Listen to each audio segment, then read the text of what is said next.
Bonjour. Gen V a enfin présenté Tek Knight, un personnage majeur des bandes dessinées The Boys. Et voici l'histoire, les pouvoirs et les changements que la série a apportés au super, et c'est juste après ça.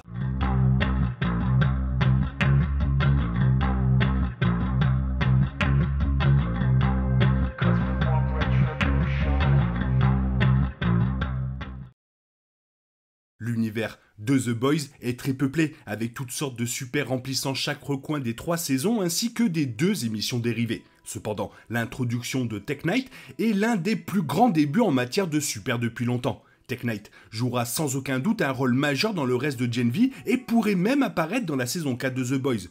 La série regarde l'univers de The Boys sous un nouvel angle, Gen V se concentrant sur une superbe université connue sous le nom de Gold Hawking University. L'émission suit Mary Morrow, une jeune super dotée du pouvoir de contrôler le sang, qui a enfin la chance de fréquenter la prestigieuse université dirigée par Vought. Cependant, Mary et ses amis découvrent bientôt une conspiration majeure autour de Gold Hawking. Le gang tentant d'aller au fond de ces mystères tout en se lançant simultanément dans la célébrité des super-héros. La série a de nombreux ennemis, mais le plus intéressant est Tek Knight. De nombreux super dans les bandes dessinées et les séries The Boys sont des parodies de héros bien établis de Marvel et de DC. Et Tek Knight suit cette tendance, le personnage étant la parodie de Batman. Tout comme Bruce Wayne, Robert Vernon est une personnalité publique riche et bien connue qui compte sur sa richesse pour être célèbre. Toutefois, Robert est une personnalité de la télévision dans Gen V, qui anime une série bien connue sur des vrais crimes. La richesse de Tek Knight est ce qui lui permet de travailler au noir en tant que super, lui permettant de faire naître son identité de héros en utilisant la technologie et un sens aigu de l'intuition pour résoudre des affaires et lutter contre le crime.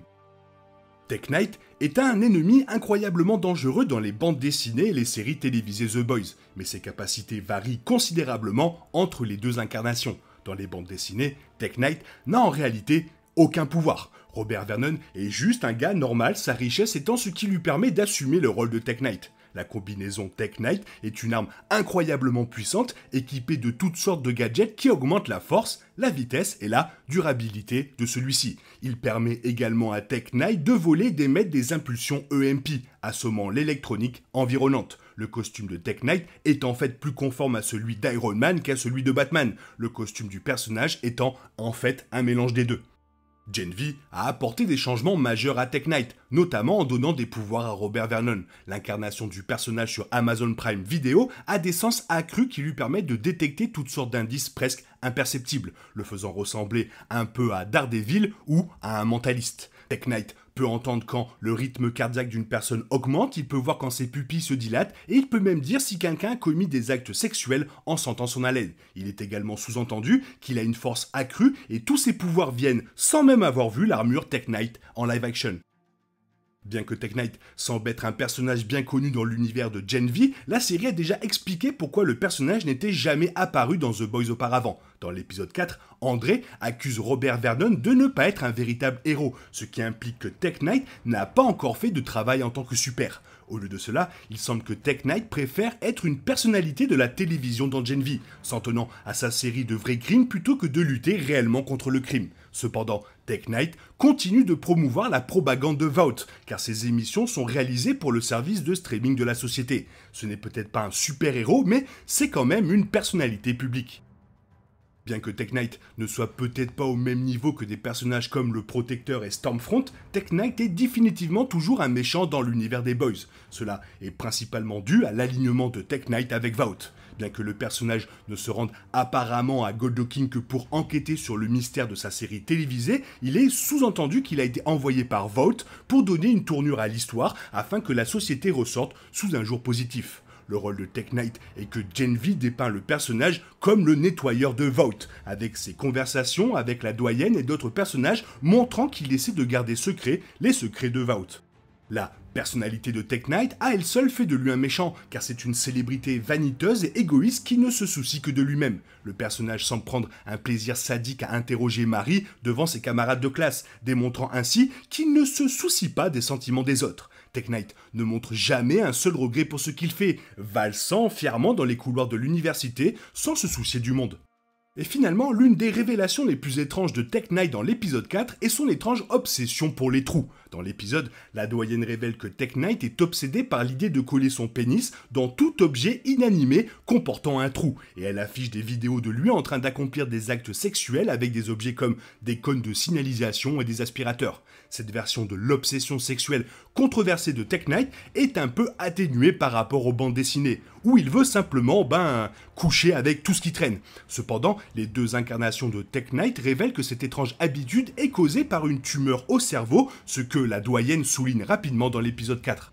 L'apparition de Tek Knight dans Gen V n'est peut-être qu'un aperçu de ce qui va arriver, puisqu'il pourrait apparaître dans The Boys après ses débuts dans ce spin-off. Il y a longtemps que des rumeurs courent selon lesquelles Tek Knight apparaîtra dans la saison 4. Cependant, Tek Knight est un personnage majeur des bandes dessinées The Boys, et il y a encore beaucoup d'histoires à raconter dans la série principale. Gen V pourrait se concentrer sur Robert Vernon, l'humain, avant de lui donner le costume Tek Knight dans The Boys, donnant enfin une véritable introduction au personnage vu dans l'épisode 4 de Gen V. Malgré les aspects principaux de Tek Knight, Gen V retient encore quelques détails choisis de l'histoire comics de Garth Ennis. L'incarnation imprimée de cette parodie de Batman, par exemple, perd son Alfred après avoir agressé sexuellement le trou d'oreille du majordome. Plus sombre encore, la compulsion sexuelle de Tek Knight l'oblige à renvoyer son jeune acolyte, un jeune Robin nommé Ladio, par crainte pour la sécurité du garçon. Gen V évite complètement d'impliquer d'autres humains dans le problème secret de Tek Knight, limitant son attirance pour les denrées alimentaires, la flore locale, le matériel de nettoyage et d'autres objets. Même si Gen V fait descendre Tek Knight de quelques crans, l'histoire du personnage a encore le temps de se développer davantage dans la saison 4 de The Boys. L'apparition de Derek Wilson dans le spin-off fait de Tek Knight un enquêteur de vote, lui donnant la raison parfaite d'apparaître dans l'émission principale comme un autre ennemi à combattre pour l'équipe de Billy Butcher. De plus, une grande partie de l'arc comics de Tek Knight reste inadaptée, laissant beaucoup de place pour des apparitions supplémentaires. Avec Ladio, un ajout potentiel dans la saison 4 de The Boys, la véritable profondeur de l'obsession du trou de Tek Knight pourrait encore se révéler après les débuts déjà bouleversants du personnage dans Gen V. Alors, je vais pas vous mentir, ça fait tellement longtemps que j'attends ce personnage qui est une sombre ordure et le voir en live action va être un immense plaisir. Toi, qu'est-ce que tu en penses? Fais-moi part de ton avis dans la zone commentaire, sinon il est temps pour toi de reprendre le cours normal de ta vie. On se retrouve bien sûr bientôt pour une nouvelle vidéo. Bisous bisous, bye bye. Oh yeah, we want retribution.